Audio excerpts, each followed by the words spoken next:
Just to let you know that the recording will be available on the website, the Future Skills Week website, and also on our YouTube channel. So you can go back and check in on that. Thanks to everybody who's joined us this morning, and a very special thank you to Peter Craven from Blue Skye Video Marketing, who has very kindly come along and is running. This is workshop 1 of 2. So workshop 1 is today. Workshop 2 you can join in at 10:30 on Thursday morning or at 2 o'clock on Thursday afternoon. And to be able to then avail of Peter's one-to-one advice after that to help you just with more editing of your video CV, you need to have attended both workshops. And there will be a little bit of homework in between, because at the end of the day, this is your video CV. So please do, if Peter asks you to do something, I know you're Ulster students and you're all very good and you will do whatever Peter wants you to do. That's my teacher bit done now, Peter. So I'm going to hand over to Peter. Any questions you have, please pop them in the chat. Or Peter may be asking you stuff during the session today. And Peter, are you happy for people to put their hand up or whatever and ask a question or answer a question? Absolutely, yeah, absolutely, definitely, yeah. Awesome. Okay, well, look, without further ado, I'm going to hand over to Peter. Take it away. Thank you. Okay, morning, everybody. Thanks for coming along to this. In true form, we'll just take a bit of an introduction to us. So Blue Skye Video Marketing, we are 4 years old in June, and I started the company 4 years ago after spending about 20 years working in global marketing roles, after graduating from Ulster myself, in longer ago than I care to remember, 98, 99. So slightly different from the typical video production model in that we're positioned sort of between typical freelance video producers and marketing organizations, because I felt when I was doing a marketing job that where videos were looked very pretty but were designed from a videographer point of view rather than a marketing perspective. So we tried to go back to what the marketing messages were and try and create videos that inspire people to take some action once they view them, which is very relevant to what we're going to talk about today in terms of the video TV. So what we're going to run through is we've got a bit of scene setting to do first. So why should you be doing a video CV in the first place? Then we'll, as Jackie touched on, we will need some help from you, and you will need to help yourselves to some degree as part of this. So outlining the exact commitment that we need from you in order to make sure you get the most benefit from this. Then we go through the 4 steps for today's workshop, which are understanding your audience, which is not just the role they're in, but the mindset that they're in, the challenges that they're facing on a daily basis, and how that can inform what you do with your video CV. Then we start to get into the mechanics of actually creating your video. So that obviously starts with your script structure and length, and we'll give you a few pointers as to some two different scripting structures that you could potentially use to help drive your writing of the script in advance of workshop 2. Then we'll have the narrative style, which is a very sort of probably a long-winded way of saying it's how you decide to deliver that script, and the pros and cons of the different ways of delivering that script to help you make the choice. And then finally, we'll look at the preparation that we need from you in advance of workshop 2 on Thursday, and then we close off with some questions. But as Jackie said, if anybody has any questions or puts their hand up or wants to say anything or answer any of the questions that we have during the presentation, feel free. We have a couple of polls in it just to try and get a little bit of interactivity and get your thoughts on the narrative style and scripting side of things. So when we get to those sessions, we'll let you know. Okay, so if we kick off, first question is why video?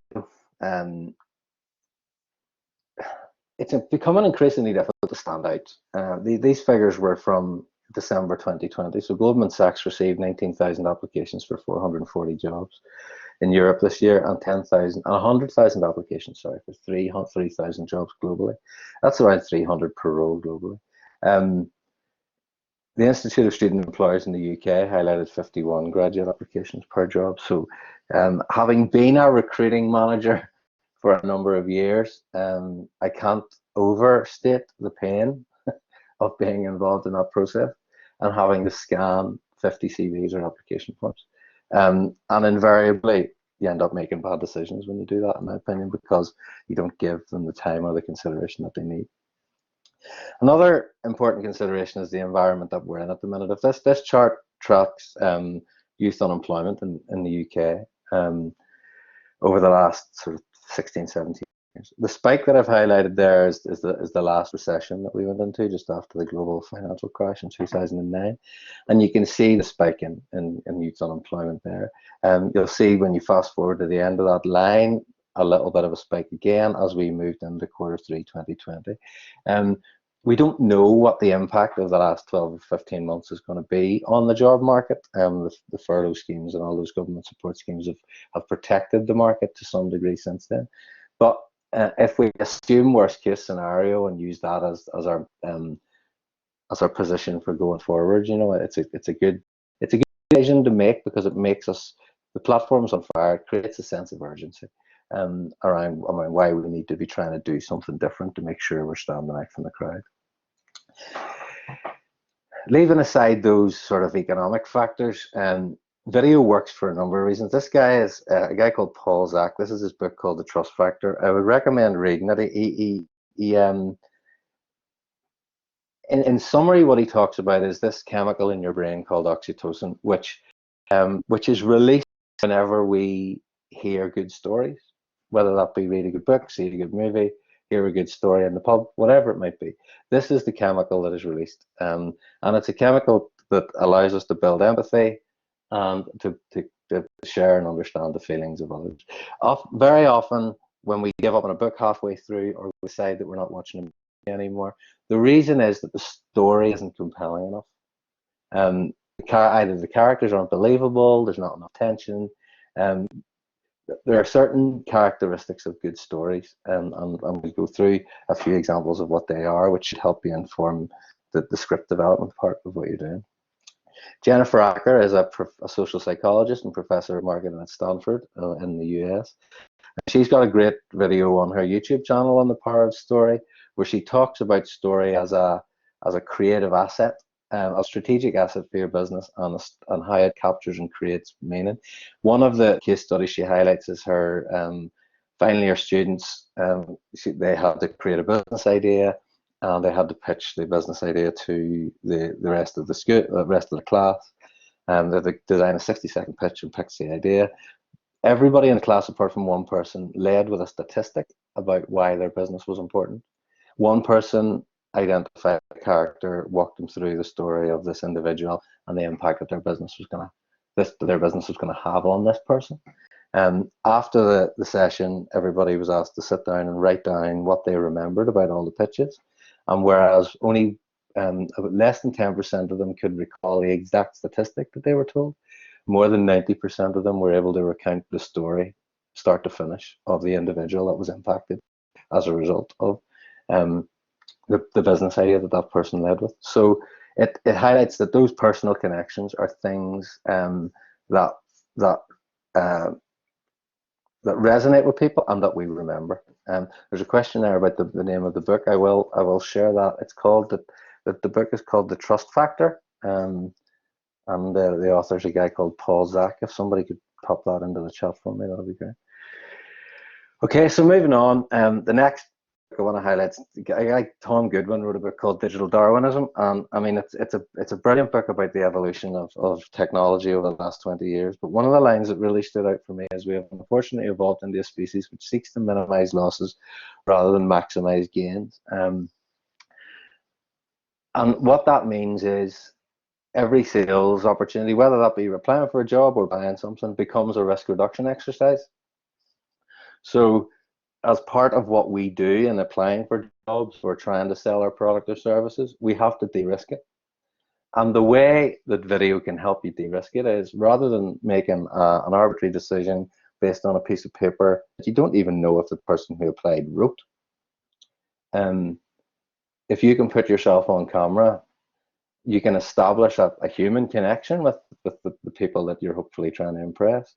And it's also genuine and authentic. They get a closer view into your personality, into your who you are, and whether you're going to be a good fit for their organization. So that's how you can use video to help sort of de-risk the process of hiring you. Okay, so what do we need from you in order for these workshops to work and you to get the most benefit out of them? It's not about sitting here for 2 hours and listening to me talking. You'll be glad to know. There are a few different stages of this. Workshop 1, we're going to be going through scripting and the narrative side. Workshop 2, we're going to go more into storyboarding, music, and editing. And then the final point is a one-to-one consultation where we'll do a Zoom call with you. And we'll talk through your ideas, we'll answer any questions, hopefully tackle any problems you're having coming through to the edit. And we'll also give you access to the stock footage resources and some of the royalty-free music resources that we have access to that'll just help lift the quality of your video if required. The smiley faces are all underneath because inevitably people will drop off as this process goes on. There's nothing more certain than that. If you stay to the end and to the end of those first 3, the third workshop, you will automatically be at an advantage from everybody who's on this call now today, because there will be people on this call today who are not at the one-to-one consultations. I hope I'm wrong, but the experience of running these things has said we will get some drop off and people won't follow this through. And it's only by following this through that you'll get the real benefit from it. So, okay, so understanding your audience. Step 1, as I said, experience as a hiring manager and talking to the other people involved in recruitment. They are not waking up every day thinking, I can't wait to review these job applications. Exactly the opposite is more likely to be happening. They are waking up every day, 3 o'clock in the morning moment, thinking, oh God, I've got 100 CVs to review when I go into the office tomorrow.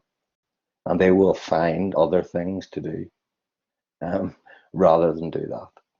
So that's your starting point for you, and that's in conflict with what you are looking for from the process, because your CV, your job application, is the most important thing to you at that point in time. The problem is, for your audience, it's not a process that they enjoy going through. So being aware of that can help inform how you take it. So what we do with all the video projects, whether we're trying to sell a product or service, or whether we're trying to position ourselves for a job, whether they're video or not, these are useful questions to ask. So who are they? Who are we talking to? And that's not the job role, it's not the organization. It's going beyond that. So they're busy people because they're recruiting. So they're obviously busy people. They need help. They've either lost a person and are trying to replace them, or have extra work that they need done as part of the team. So whatever is happening, they don't have very much time. They've got a heavy workload because they're either a man or a woman down, or they need extra resources into the team. They don't like the recruitment process. I've never met any hiring managers, I think, who've ever told me that they enjoy the process of hiring people. They're only doing this because they have to. If somebody else came and said, do you want me to manage that for you? Yes, absolutely, take it away. And the final question is a very important one. Are they even actively hiring? The job ads that you see posted aren't the only job opportunities that are available, and often going where is less noisy and making direct approaches to organizations or people that you want to work with or for can be a way of removing yourself from the noise. So what are they feeling then? I mean, we know who they are. We've established what position they're in. Well, they're overworked, they're stressed, they're frustrated, they're afraid of making a bad hiring decision. Because, as I said, they don't like the process. They make a bad hiring decision, they're back having to do it again in 3 to 6 months. But the qualification for that is there's always that underlying excitement that there is opportunity here to find someone who's really good. So it's a conflict of, I really don't like doing this, but I understand that if we do it right, we can really get someone good. So what are they looking for? Your qualifications, for me, whenever you're doing these job applications, aren't the most important part. They are the thing that makes sure you meet the essential criteria or the desirable criteria. But whenever you delve a little deeper into what they're actually looking for, they want someone who stands out from the crowd. They want someone who shows initiative, who's proactive, who demonstrates a bit of an understanding of their industry, who shows them that they have the skills that they need, and they will be using them day and daily. And they're looking for more confidence that they're making a good decision. And watching a video of a candidate and getting a real feel for who they are, what they do, what they like doing, the skills they have, their personality, is going to give you more confidence than reviewing a CV. Like you said, you don't even know if the person writing that CV, the person's name at the top of that CV actually wrote it. You don't even get the credit anymore for the initial design effort that goes into a CV, because if you use resources now like Canva, there are hundreds of CV templates that look lovely, and you just have to change the words. It means your CV looks better, but so does everybody else's.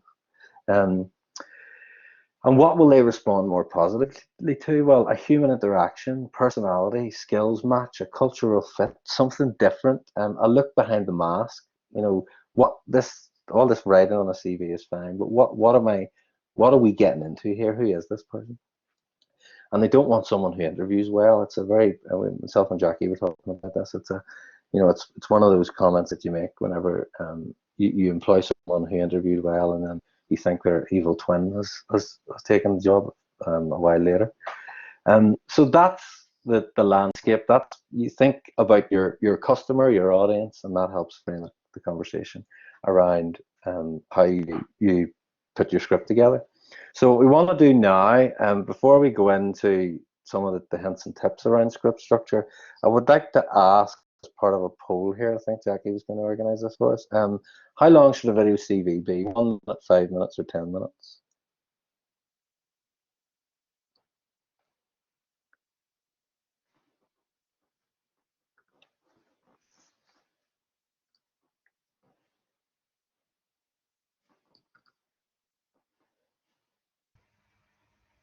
Some Okay. interesting fluctuations there here, isn't there? There are, yeah.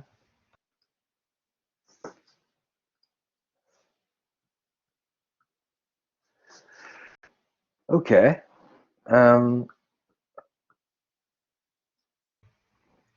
Just let me know when you want me to stop the poll. Okay. Yeah, stop it now, I think. Yeah, just stop it now. Let's have a look.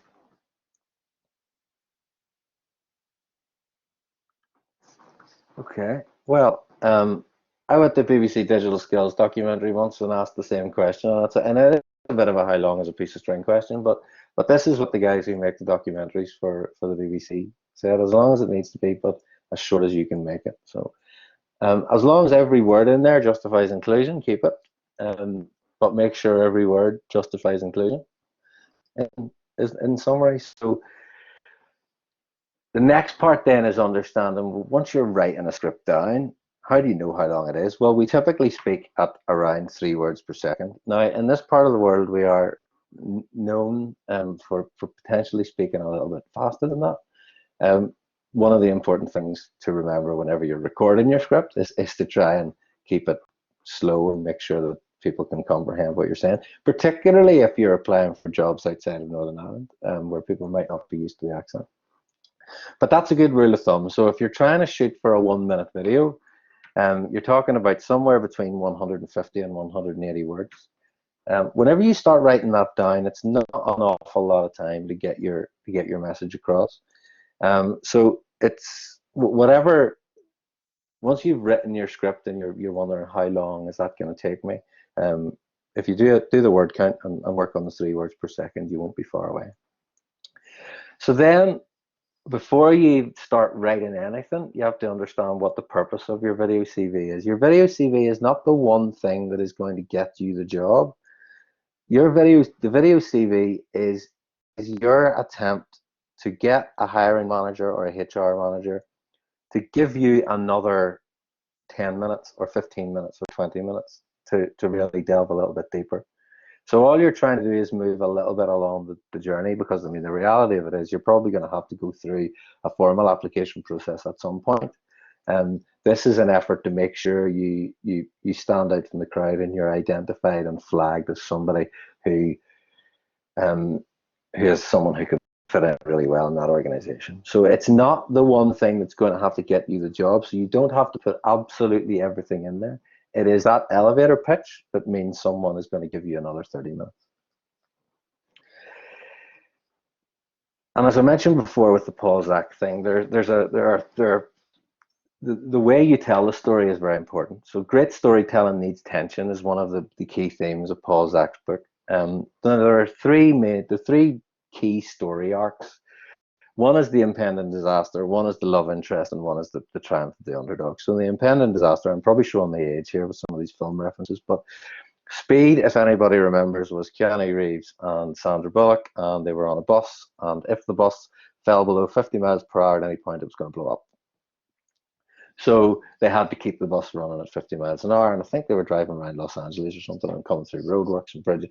Tension the whole way through it. The story was great because Keanu Reeves was in the film, and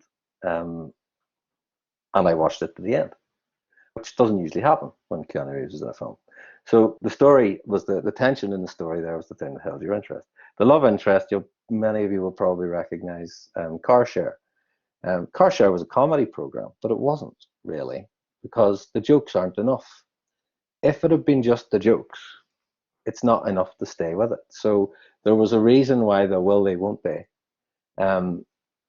between the couple that were in Car Share went to the very end of series 2 before anything happened, because that was the only thing that was going to guarantee that people wanted to come back, because it was that human relationship and it's that love interest, and is it going to happen or is it not? The third one is the triumph of the underdog, which I suppose could be said is very relevant for graduates going into the job market. You think about the Rocky films. I mean, Rocky started chasing chickens out the back of his apartment in New York or Philadelphia, wasn't it? Because he had no money and he didn't have any access to big training, and he managed to get the world champion, and everybody loved it because it was the underdog. But even when they got to Rocky 4, when he was world champion and he lived in a big mansion, they still had to make him the underdog. So when he was in Russia fighting Ivan Drago, while Drago's getting all the medical advice and he's in the state-of-the-art sports training facilities, where's Rocky? Rocky's in 9 foot of snow in a wood cabin out in Siberia somewhere, because he has to be the underdog if we want him to win. So even though he was world champion, they recognized that he needed to be the underdog in order to get there. So we all love the little guy winning. Everybody loves the little guy winning. Leicester won the Premier League. When any sports team performs very well, when an individual overcomes adversity, we like it. So it's something to think about in your script. That idea of there is probably some value in positioning yourself as the underdog here, and mapping out the triumph of the underdog as your story. Then we move on now to talk about storytelling style. So I'm sure all of you have seen Pixar movies. If anybody hasn't come across Pixar's 22 Rules of Storytelling, I would suggest that you search it and read them all, because they're all very, very good. Number 4 is, if you're going to remember one, this is it. This is the beginning of every Pixar movie you have ever seen. People just fill in the blanks. So if we take Toy Story as an example, once upon a time there was a kid called Andy. Every day Andy played with his toys, and one day Andy grew up. Because of that, he didn't play with his toys anymore.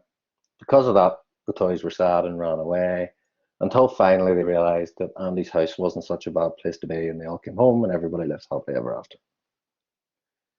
That's Toy Story. Now, if you go through every Pixar movie, you will be able to fill in the blanks on each of those. So we don't have to reinvent the wheel here in terms of storytelling styles and storytelling structures that we know work. So that's potentially something to think about whenever you're putting a script together. The next one is more of a business approach, if you like, and it would be the standard 60-second pitched script structure. So the first part is grab attention. If we go back to what I was talking about earlier with Jennifer Acker from Stanford, it's a statistic, it's fact, it's evidence. You tackle what the audience's main pain point here, something that's going to make them stop on their tracks and want to watch the rest of the video. So then you outline the problem, and that could be the business problem that they are recruiting to fix. That could be their uncertainty about using paper CVs and applications to make a hiring decision. It might be the time to plant the seed that traditional recruitment processes aren't fit for purpose. or even highlight, you know, how do they answer the cultural fit question with the paper form. It's one of the big things you see whenever people are going through recruitment processes. You talk to hiring managers and HR people. The recruitment process is about finding the cultural fit. Video is a much better way to do that than using a paper application process. So you present the solution. So whatever problem you've highlighted, whatever avenue you've taken from that, and decide this is where you present the solution. The next stage is why should they believe you? You try and establish some credibility. So that might be the specific skills you can bring, the specific experience you can bring, what you've learned during studies makes you an ideal candidate for the job, your personality, your characteristics, demonstrate traction. So what have you done that proves you do exactly what it says on the tin? What was your internship experience, if you have any? What was your work experience like? Have you any testimonials from previous employers, recommendations on your LinkedIn profile that you can add in to sort of give that social proof? And then the final bit, of the most important bit, is the ask. And this is where most pitches fall down. People stop and say, thank you for watching. You need to ask for something. So what do you want them to do next? Do you want them to visit a landing page? Have you developed your own microsite which has some examples of your work experience on it? Do you want to meet? Are you asking them, can you meet for a coffee, for a chat, or do you want them to invite you in for a conversation or a tour of their offices? You know, what is it that you want them to do, next? Give them something to do, and people will generally, if the first part of the script has impressed them enough, by the time they get to the end bit, they shouldn't have much of a problem doing what you're asking them to do. So fast forward through that, you've decided on your script structure, you've written it down, you've timed it, you're happy that every word justifies inclusion there. But how do you refine and test it? And one of the most important things to learn whenever you're writing scripts is how we speak is different to how we write. So what looks very good on paper will generally work well as a blog post or some website copy, but how we speak is different than that. So what we've always done is record your script on the voice memos app on your phone. There is a Rode Reporter app. Rode are a microphone maker from Australia, and they're very, very good quality microphones. They do have an app for iPhones that is very good audio quality as well, so it's a good option for when you're recording your voiceover. But listen to it over and over and over again, and ask that question again. Does every word justify inclusion in here? Does it sound like how you would speak? In terms of where you can do that, actually, your car, if you have one, is the best soundproofed area you probably have. So I have sat in car parks in my car on numerous occasions, recording scripts just to see what they sound like, because the audio quality is typically the best as it's going to be in there. The final point on the script is attention to detail. Grammar is hugely important. One of the big things I hear employers saying in our conversations with them a lot is it's one of the key skills they're looking for whenever they recruit. And so through that lens, everything you do is being examined. So grammar is very important. And the reason why you don't get much forgiveness on that now is you don't even have to know yourself if it's right, because once you've written it, there are spelling and grammar check documents within whatever word processing software you're using that will tell you whether it's right or not.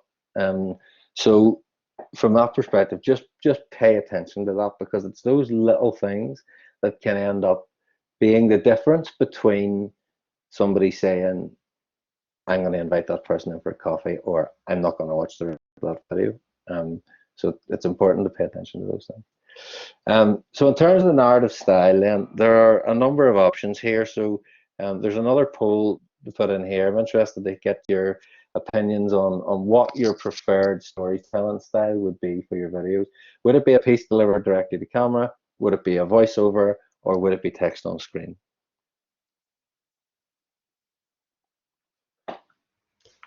Just while the polls are coming in there, Peter, there's a wee question in the chat there from Okay.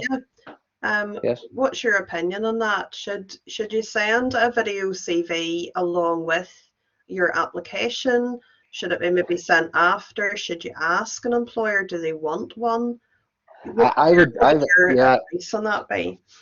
Um, I mean, my own feeling on it is it really depends on the employer. The larger the organization gets, the more likely there are to be formal application rules and procedures. And if you ask a HR person, can you step outside of those? The answer will inevitably be no. So for me, the video CV exists almost a wee bit further back in the cycle, where you might be trying to attract the attention of somebody, just so that when you're going through that formal process, there's a sort of mark against your CV to say, pay attention to this man, woman, etc. Because they've had some exposure to you before. So I think they will exist separately. As I say, most organizations are going to have a formal application process that they have to go through because of equal opportunity legislation and all that good stuff that people have to make sure they're doing. So it's not likely to replace the requirement to do the formal application process. It's likely to be a complement to it and to make you stand out a little bit more. Sending both together would be a good idea. But as I talked about during the script structure, maybe your ask is, download my CV from here, or email me to request my CV, and at least then you've got visibility of how the feedback's been, how the video is being received. So it's maybe more of a prompt to, thanks Leah, it's maybe more of a prompt to say, here am I, come and look at my CV, or look at my blog or my website, look at the way I, my portfolio, digital portfolio, for instance, Yes. and see what kind of way I work. Yeah, that's Brian's just said link it in your handshake. That's actually perfect. And actually on LinkedIn itself too. So Handshake, brilliant, because we have that application available. And then as well as that, your LinkedIn, why not put your... Yeah, what I'd also say is, don't make the mistake of thinking that you can just post it on your LinkedIn profile and everybody will find it, because they won't. No.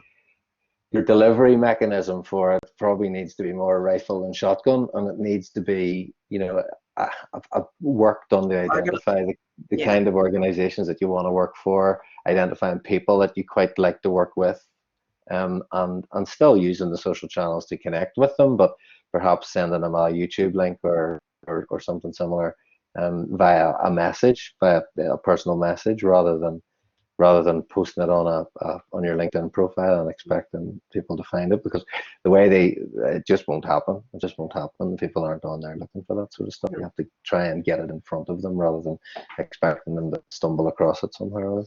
Yeah, it needs to be targeted and I think tailored to what you're wanting. As you say, it comes back to that very first point. What is the purpose of your video CV? What who is it you're trying to attract, and what message are you trying to put across? So that will help you understand who you're trying to target.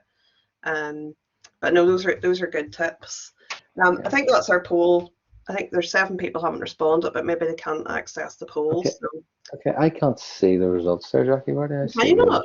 No. Oh, there we are. There now. I see them now. Yeah. Do you? All right. Okay. Okay, I see them now. Yeah. Oh, there we are. So paste the camera and voiceover are the leading ones. Okay, that's interesting. Okay, we go through now to, well, here are the 3 options. So start with a description of each. They're pretty obvious. So paste the camera as you appear on camera, delivering each line of the script. Voiceover is you use a recorded version of your script with suitable imagery or footage to illustrate what you're saying. And text on screen, there's no voice used, and use text titles to tell a story. They all have pros and cons. The pros of the paste to camera are it's a very human approach. The viewer gets an opportunity to see who the video is from, which is, for me, is the whole point in the first place. And it's likely to hold the attention of the viewer for longer. Cons are obviously that it requires that you deliver the script confidently on camera, and that depends, varies hugely. We're interviewing people most days of the week, and there is a difference in how people respond to that environment. Some people are very comfortable doing it, others less so. So that's one of the downsides. Voiceover, the pros for that is obviously it allows for more seamless delivery of a script. It allows you to make sure you don't over talk things. There's a temptation whenever you're freewheeling it a little bit to add extra words, and something that you thought was a minute ends up being 2, and you don't know how. it can be quicker to execute the recording of the voice element of this, because you're just using voice. You're not having to be on camera saying it. And I mean, when you're reviewing yourself on camera, no one likes watching themselves. No one likes listening to themselves. But I always comforted myself by just looking at that that's what other people have to see and hear all day, every day. So it's only you that it's unusual to. Um, the cons of the voiceover, it does remove the personality to some degree, as the viewer doesn't see who they're hearing from. When it comes to text on screen, the pros are obviously it removes the need for you to appear on camera. That's the only one, as far as I can see. There's potentially one that if you're going to promote it on social channels, 85% of people who watch video on social media watch them with the sound off. So that's a potential pro for text on screen. Cons, it's a bit detached, given the objective of the video is to try and get your personality across. And it does require much more thought about the footage and imagery that you're going to use, so probably needs more advanced editing skills than would necessarily be required for the other two. Our suggested approach is a combination of the two first ones there, so piece to camera and voiceover parts. How that comes together, we'll deal with this more in Thursday's session whenever we look at more of the storyboarding. But for example, what you'll do is in the left column, you'll have broken down your script into individual sentences or statements. Then in the middle column, you'll decide what footage you're going to use. So you might have sentence 1, which is your grab attention line. That's a piece to camera, because you want to get on screen as early as possible so that the viewer knows who they're hearing from. But then sentence 2 might be that you might use voiceover with supporting footage for that. So you're able to read the line from your script for that, as you know your face isn't going to be on the screen. And then you choose the footage or imagery that you want to use to highlight the message. That might be a chart, it might be a graph, it might be some stock footage, whatever you go through as part of the storyboarding process. And then sentence 3, you might come back to piece to camera again. And then your closing line, typically what we would recommend is you always top and tail the video with your pieces to camera, so that for the ask, you want to be staring, looking into the whites of somebody's eyes, but you're not, you're looking down a camera lens. But for the viewer, you're looking down the whites of somebody's eyes and asking for something. And that sort of ask is more difficult to refuse than if it's a text on screen ask or if it's a voiceover ask. If people actually see you pleading with them, asking for something, and you're on the camera, it's more likely to result in a positive response. So we, as I said, at the session on Thursday, we'll go into more detail, and we're going to split out into some breakout groups and do a little bit of storyboarding work to help each other, I suppose, try and find out what the best approach from a footage perspective is, in order to tell a story best. Okay, so that's essentially where we are in terms of the scripting and getting the storytelling bit right. It may surprise you that stops here, but your script your video is going to live and die by the story you're telling. You can pick the nicest footage in the world. You could even have the nicest equipment in the world. Doesn't matter. Your video will live or die by how strong the story is, and that's why I suppose I've spent so much time talking about that today, and I would ask you to think about that now and really get something down in advance of the workshop too. In preparation for workshop 2, then what we want you to do is to write your script, bearing in mind the length guidelines that we gave you, refine it, record it, and then repeat. You should go through that cycle 2 or 3 times. Test it with friends and family for feedback. Let them, you can WhatsApp people voice recordings very quickly and easily now, and then arrive on Thursday ready for that storyboarding stage. Don't be worrying in terms of the production element of the video about what equipment you're going to need to use. If I told you that at the last Cannes Film Festival, I think in 2019, there were 5 films released at that were filmed on iPhones. So if it's good enough for the Cannes Film Festival, it's certainly fine for a video CV. And that genuine, authentic content as part of a video CV is the kind that's going to resonate with the with your audience. If you're applying for a videographer's job, obviously with a video agency, perhaps have a think about the production values a little bit. But it all depends on again, going back to the audience question, working out what is going to be needed to keep them happy. Okay, so I mean that's the end of the slide deck. That leaves us with about 15, just short of 20 minutes left to deal with any questions, either in the chat or if anybody wants to ask any questions. Then I'm happy to answer them. That's great, Peter. No, I've learned so much today myself, even though we've had lots of chats. I'm still learning from this session today. Yeah, Leah had a question about would a video CV be better if you're applying for jobs abroad. I see Brian has answered that as a good way, as opposed to, as you said, Peter, to network and to get yourself in front of a global employer. Well, I mean, for me, it goes back to that audience question. You know, for me, it demonstrates if I'm sitting in London or Paris or Melbourne or somewhere, and somebody from Northern Ireland is applying for a job and they've made a video CV, it says to me that they've thought about the technical issues of geography, and they've understood that, and they've done something to try and bridge the gap. Mm-hmm. So it demonstrates, it goes back to the audience point. It's a very good question. It demonstrates that you're thinking about who the audience are, where they are, what they're thinking, what the potential problems are, and how you can fix them. Yeah. Okay. Next question was from Kiran. Is video CV more appropriate for different sectors? Like sales or media kind. Would it be preferable to use it for a different sector, or what sector?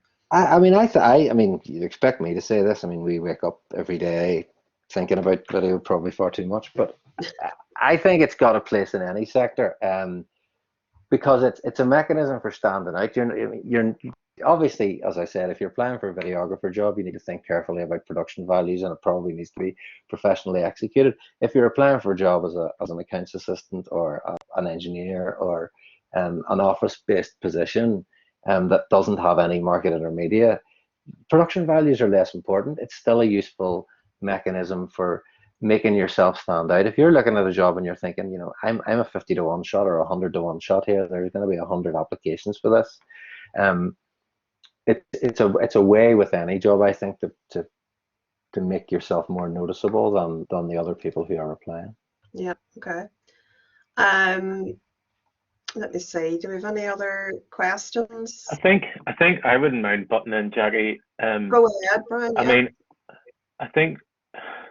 I mean, the amount of time that needs spent on before you start recording the video, that's the important thing I'm taking away from this session. And it's a bit like the written CV. I know it's different, but a lot of the similar kind of rules that students will have heard before apply.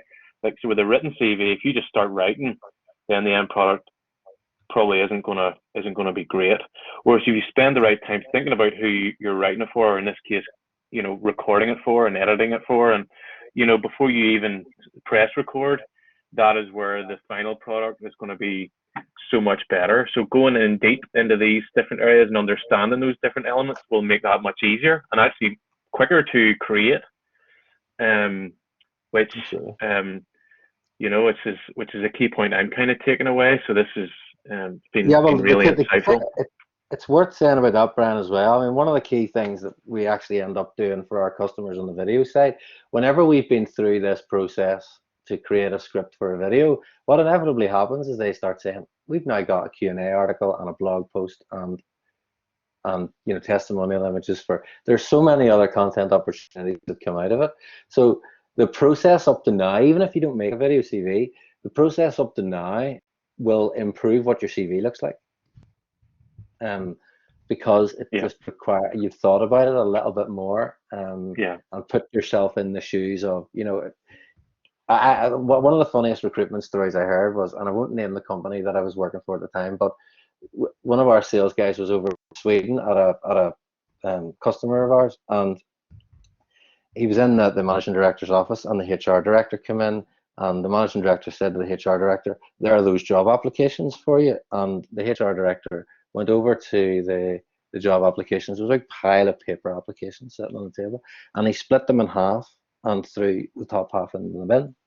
And the managing director says, what are you doing? And he said, there's no room in this company for unlucky people. Wow. Yeah. Don't name No, so if you want to be one of those CVs in the top half of that pile and take a chance, that I mean, and you know, that's an extreme example, but I've been involved in hiring. We had a marketing team of 14 people at one point in a previous life, and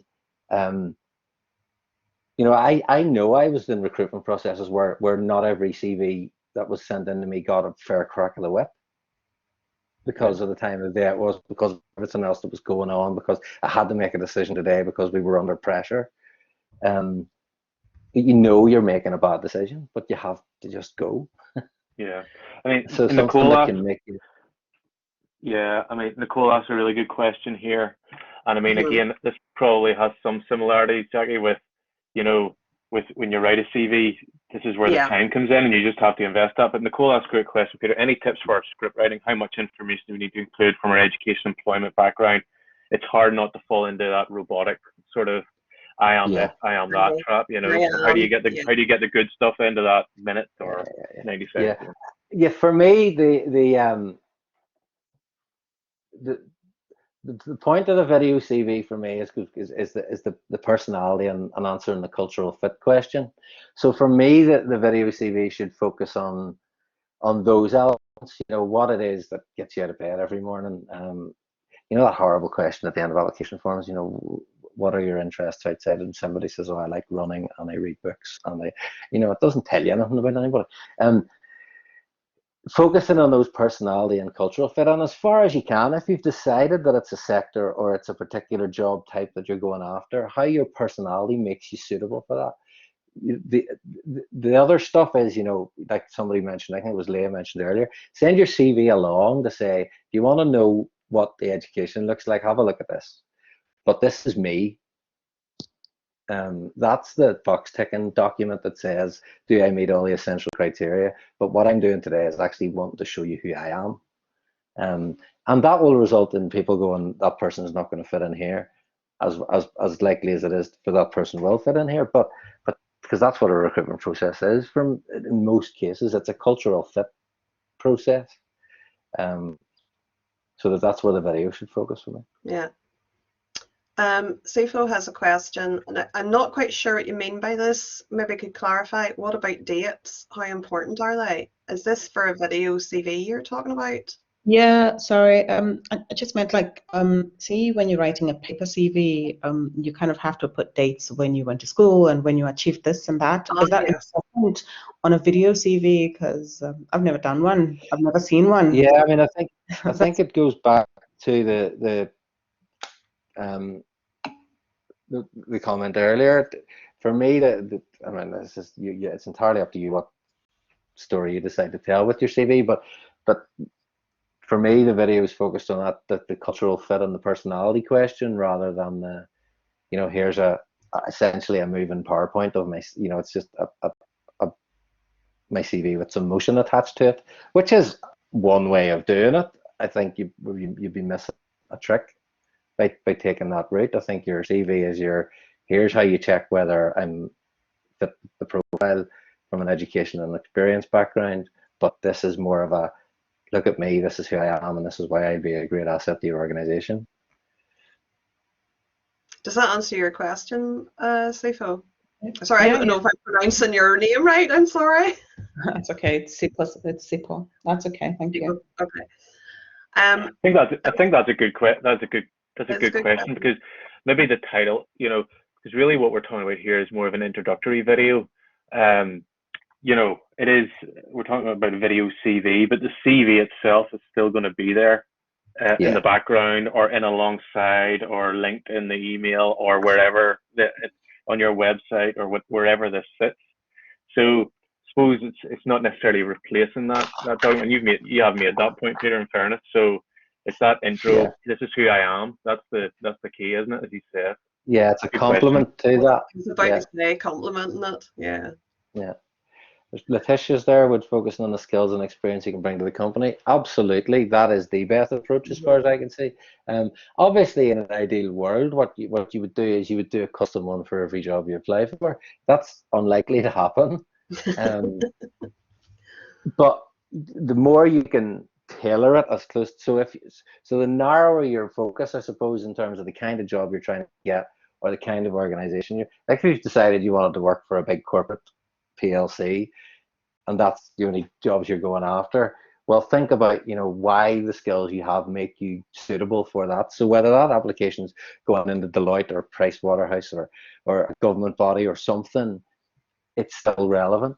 If you've decided you want to work for a startup or a small business because that's just where you think your skills are a good fit, we'll talk about it in those terms, that you want to be part of a small dynamic team, and you want to be in on the ground floor at something with an opportunity to prove yourself and develop really quickly. They're the kind of messages that people in those businesses are likely to respond best to. So if you have an idea for the kind of organization you want to go and work for, it's not, you're not just applying for everything that you see, then which, I mean, hands up, that's what I applied for everything I saw. But I would suggest you don't. Because it just leads to a whole lot of rejection letters mostly, which takes perseverance and mental strength to to keep going. So yeah, the more you can relate your skills and experience to the kind of organization, if not the specific organization that you're applying to, I think the more it's going to resonate with the audience. I think, and I think picking up on that actually is, and this is where, for my business head on, I suppose I'm kind of thinking the mission, the vision, and the values of the company that you're going to work for. That's why that's so important when you're doing your research before you apply for a job. And this is something, Brian and Kathy and whoever else is on here from Employability, that we would say all the time is do your research into that employer. Find out what makes them tick and then align yourself to them. Use the language they use, align yourself into their vision, mission, and values. And that's the sort of stuff that you want to showcase in your video CV, because they will immediately associate themselves with you because they recognize the language, they recognize it's beyond that, Jackie. I mean, having been involved in several businesses in the process of developing those mission, vision, and value statements, none of them come easy. It's a process that takes a year of head banging in boardrooms, and by the time you get to them, you're so delighted with what you've come up with. And there've been so many 3 a.m. moments, and they've been rewritten and redrafted. For somebody to come and demonstrate that they understand those and they fit with their own values, and they're ticking boxes. You're just ticking boxes very, very quickly. No, that's great. Elspeth, I keep pronouncing your name wrong, but it's really lovely to see you again. Has said, should you focus on the latest experiences only? So I suppose if you're wanting to maybe highlight some key moments that you're proud of that would fit with the kind of company you're wanting to, how far back do you go?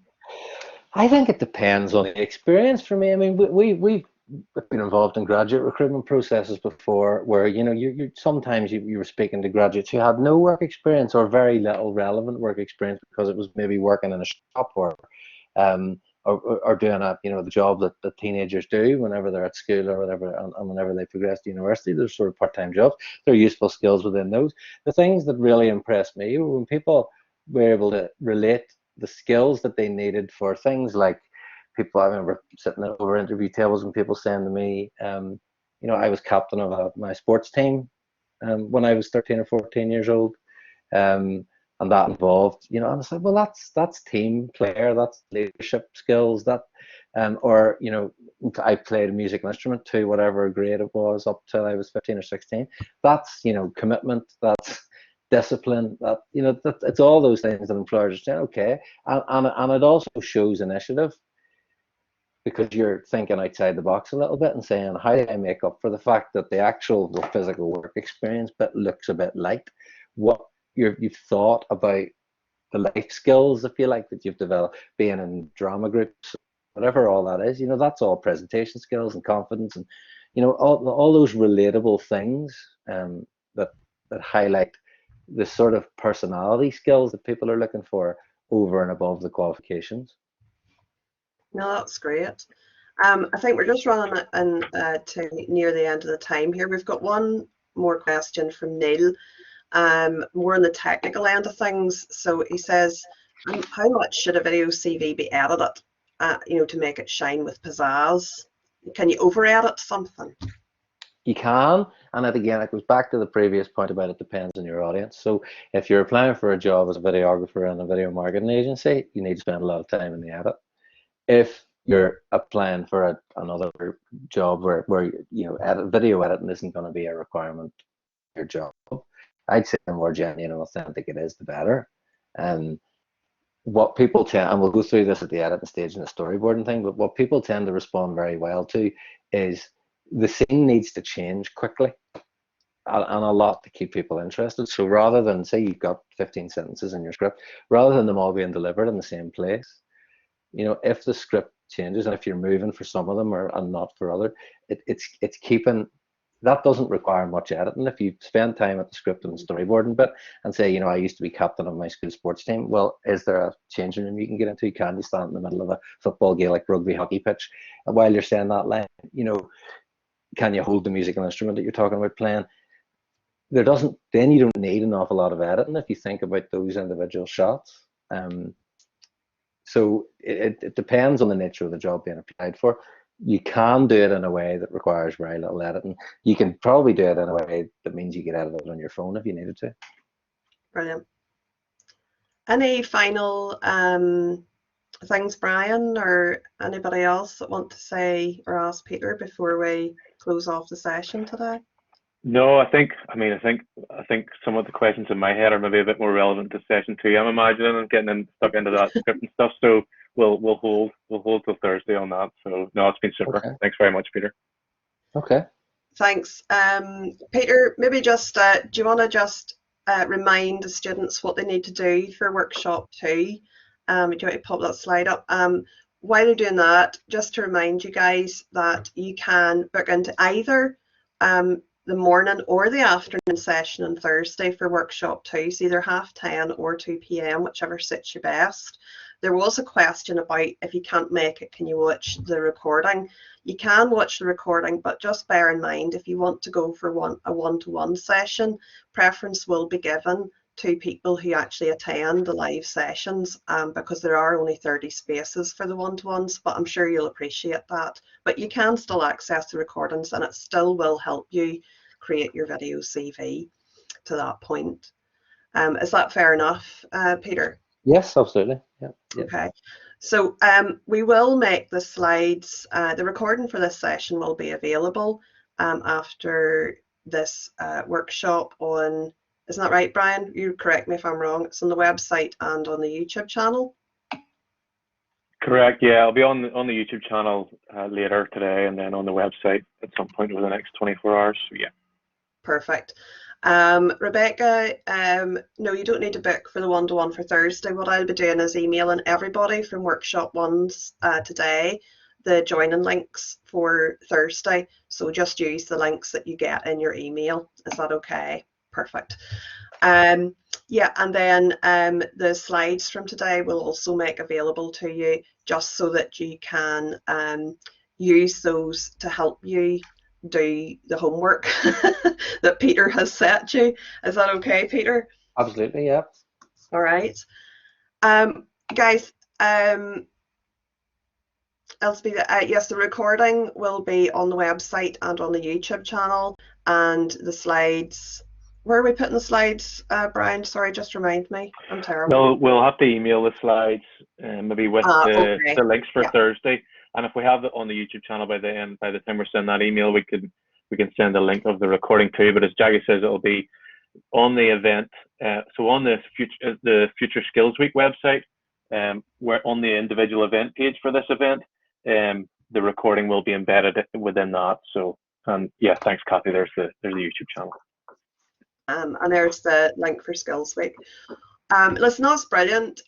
Peter, thank you so much Okay. for that today. I think everybody has learnt a lot today. Hopefully you're all now really energized and G'd up to go and get your scripts written and see what elements of your life that you can pull out and start storyboarding. We're really looking forward to workshop 2. There'll be more activity, hands-on activity at workshop 2, and you'll be able to get some feedback as well, which would be amazing. And then from that, then we'll tell you what the next stage is. We only do have 30 places for one-to-ones. So if you attend both workshops, then we'll work from there. I'm just going to promote 2 more events for you for this week, for Future Skills Week, which we would really love you to attend. One is sorry, I'm just trying to copy and paste this in. One is the Northern Ireland Senior Women's Football team, and they are going to be Gilly Nelson, Sarah McFadden, Marissa Callahan are going to be there talking about reaching their first ever finals at Euro 2022 and discussing their ups and downs of their journey. So I think there's a lot to learn there from resilience and motivation and being able to encounter challenges and get over them, and that can be applied to everything in your life. We've also got a fantastic event coming up called Lunch and Learn, and this actually ties in with your video CV. It's describe the unique value you add in the workplace, and that's tomorrow at 1 o'clock. So actually, if you go to that event, that might help you with your scripting for your video CV. So there's one that you should maybe think about attending. And Peter, thanks for that. Peter is running a LinkedIn event on the 17th of June, so he has popped a link in for that in the chat too. So yeah, please. What I would say about the event on Thursday, Jackie, just before everybody goes, is sure, go ahead. If don't be thinking if you haven't got your script absolutely 100% written, you can't come along to Thursday. You can. There will still be value in it. We don't expect it to be. I mean, if we were writing scripts for our customers and starting today, we wouldn't expect to have it done by Thursday, finalized. So yeah, it's a framework we're looking for by Thursday that we can work from, rather than absolutely refined 100% final script. Yeah. Oh, that's absolutely brilliant. Yeah. So that's good. Actually, don't be thinking. I wouldn't have mine written by Thursday either, by the way. So it's not going to happen. But anyway, Nicole. Yes, YouTube channel and on the event website. Just click on the actual event name, and when the recording's available, it'll be there. Guys, we're 11:35. I know I'm ready for a coffee. I hope to see you all on more of the sessions this week. Once again, Peter, thank you. You're a genius. We look forward to seeing you on Thursday again. Okay. All right. Okay, thanks everybody. All right, cheers. Thank you. All right, bye. Bye-bye.